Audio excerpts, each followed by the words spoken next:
Good morning વિદ્યાર્થી મિત્રો. Subject છે ઇકોનોમિક્સ, સ્ટાન્ડર્ડ છે 11 ગુજરાતી મીડિયમ, ચેપ્ટર નંબર 9 આપણે ચાલુ કર્યું છે રાષ્ટ્રીય આવક. બરાબર, તો કે રાષ્ટ્રીય આવક એટલે શું તેનો અર્થ આપણે સમજી ગયેલા. ત્રણ જણે રાષ્ટ્રીય આવકની વ્યાખ્યા આપી છે. કયા ત્રણ જણે? આલ્ફ્રેડ માર્શલ, ફિશર અને પીગુ.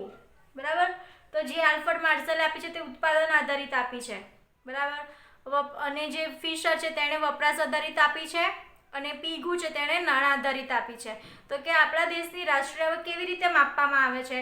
તો આલ્ફ્રેડ માર્શલ એવું કહે છે કે ઉત્પાદન આધારિત હોય છે. એટલે કે વર્ષ દરમિયાન જે પણ ભૌતિક વસ્તુઓ કે અભૌતિક વસ્તુઓનું જે ઉત્પાદન થાય છે, ચોખ્ખું ઉત્પાદન થાય છે, તે શું છે? રાષ્ટ્રીય આવક છે. એ ઉત્પાદનના આધારે માર્શલે વ્યાખ્યા આપી છે. ફિશરે વપરાશના આધારે આપી છે કે વર્ષ દરમિયાન જે પણ વસ્તુઓનું ઉત્પાદન થાય છે તેનો વપરાશ કેટલો થાય છે, બરાબર, એને રાષ્ટ્રીય આવક કહેવામાં આવે છે. અને પીગુ એવું કહે છે કે વર્ષ દરમિયાન જે વસ્તુનું ઉત્પાદન થાય છે એ વસ્તુનું વપરાશ કેટલું થાય છે, એની સામે નાણાં કેટલા મળે છે, એ વસ્તુને ખરીદી લોકો કરે છે વપરાશ માટે, તો એ જે નાણાં મળે છે તે રાષ્ટ્રીય આવક આપણને મળે છે. બરાબર, તો આપણે એ કાલે રાષ્ટ્રીય આવકની વ્યાખ્યાઓને એનો અર્થ સમજી ચૂક્યા છે. આજે આપણે જોવાનું છે રાષ્ટ્રીય આવક અને રાષ્ટ્રીય પેદાશ, એટલે કે national income and national product.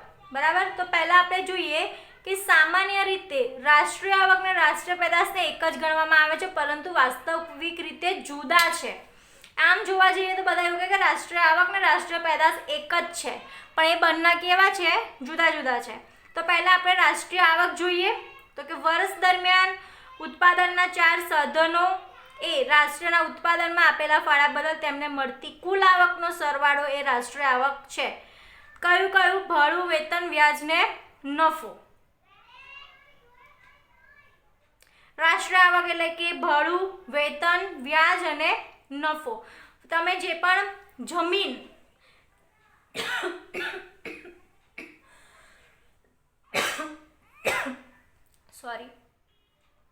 તમે જો તમે એક ઉત્પાદનના સાધનોમાં તમે જોઈ ગયેલા હતા જમીન, શ્રમ, મૂડી અને નિયોજક જોઈ ગયા હતા ને આપણે.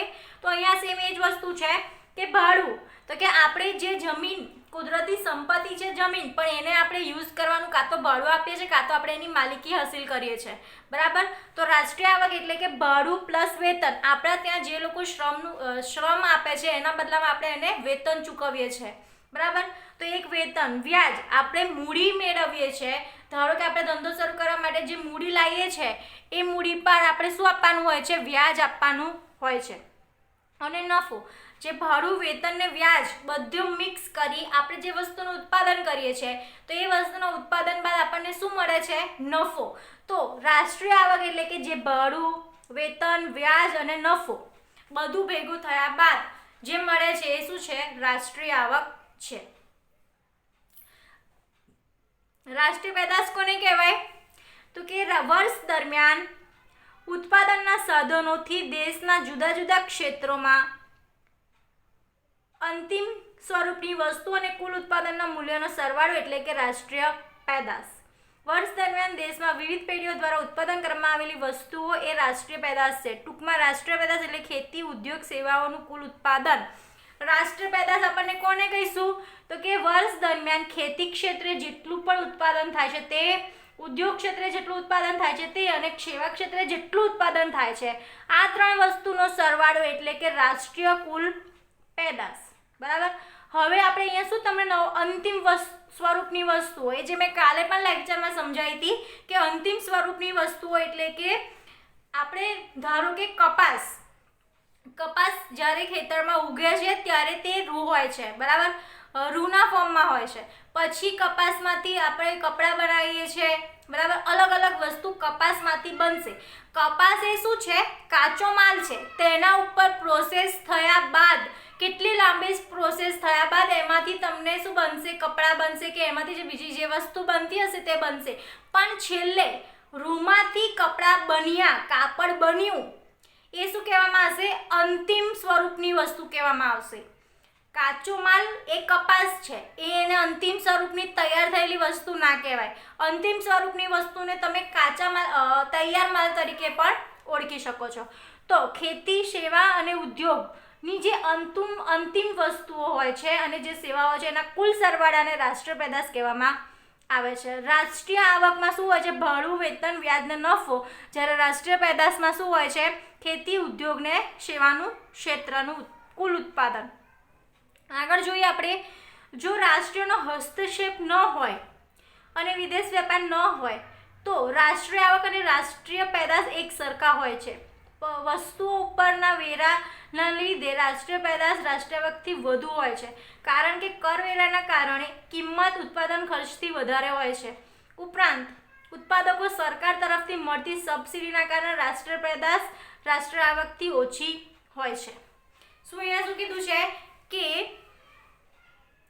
રાષ્ટ્રીય આવક કરતાં રાષ્ટ્રીય પેદાશ વધુ હોય છે. કેવી રીતે? કેમ કે જે આપણે જે વસ્તુ બનાવીએ છીએ, બરાબર, ધારો કે આપણે કોઈ વસ્તુનું ઉત્પાદન કરીએ છીએ, એ વસ્તુનું ઉત્પાદન 50 રૂપિયામાં આપણને ઉત્પાદન ખર્ચ પડ્યો.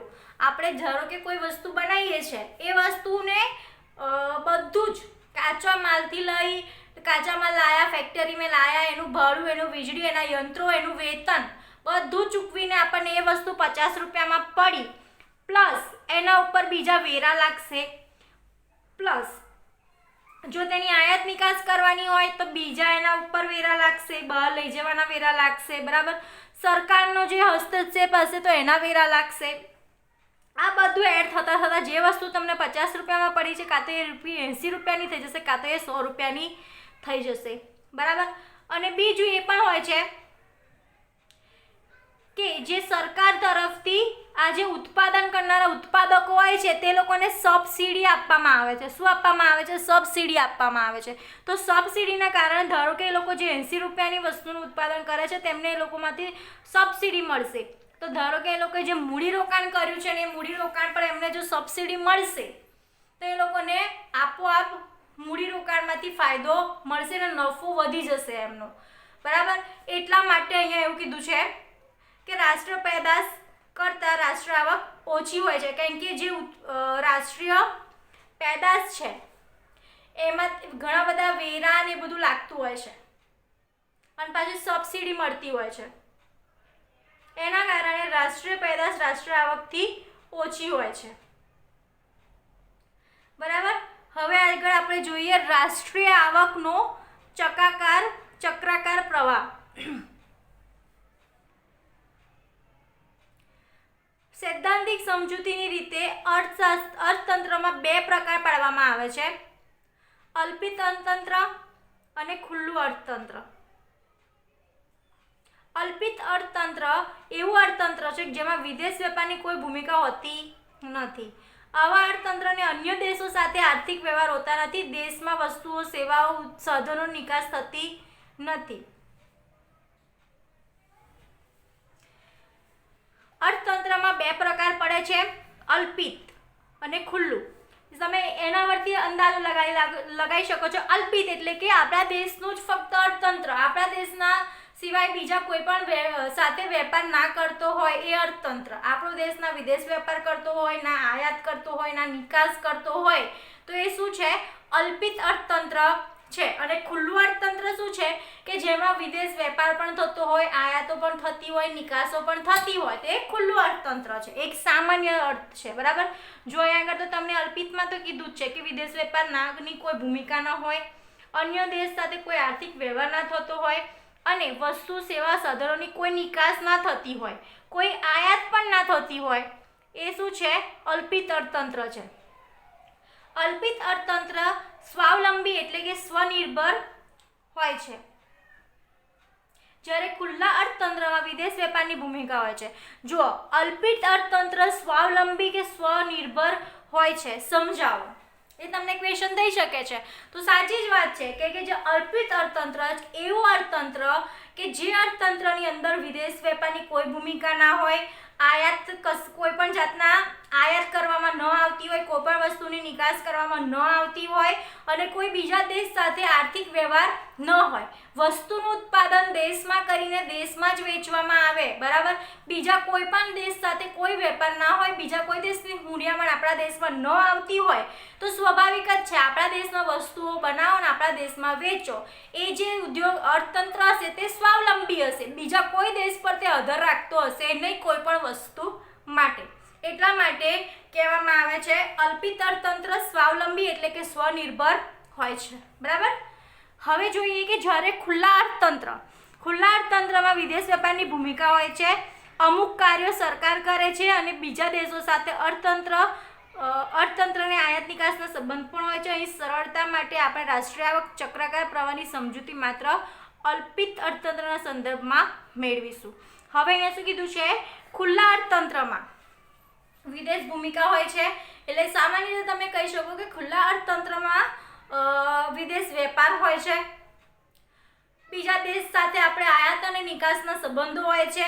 હવે આયાતના અને નિકાસના સંબંધ હોય તો આપણે બીજા દેશ સાથે આર્થિક વ્યવહાર પણ હોય, બીજા દેશ સાથે આપણે એકબીજા વસ્તુનું વિનિમય વેચાણ પણ કરતા હોઈએ છીએ, એટલે બીજા દેશના નાણાં આપણા દેશમાં આવતા હશે, આપણા દેશના નાણાં બીજા દેશમાં જતા હશે, આપણે એકબીજા પર આધાર રાખતા હોઈશું વસ્તુઓ માટે, બરાબર. તો એ શું છે, ખુલ્લું અર્થતંત્ર છે. જ્યારે અલ્પિત અર્થતંત્રમાં એક જ દેશ પોતે ઉત્પાદન કરે છે, પોતે વેચાણ કરે છે, બીજા દેશ સાથે કોઈ લેવા દેવા હોતું નથી. રાષ્ટ્રીય આવક ફક્ત અને ફક્ત આપણે અલ્પિત અર્થતંત્રના સંદર્ભમાં સમજીશું. કેમ કે જે રાષ્ટ્રીય આવક છે તે આપણા દેશની જે આખા વર્ષ દરમિયાન ઉત્પાદન, ખેતી ક્ષેત્રે, ઉદ્યોગ ક્ષેત્રે અને સેવા ક્ષેત્રે જે ઉત્પાદન થાય છે તેના પરથી રાષ્ટ્રીય આવક નક્કી કરવામાં આવે છે, બરાબર.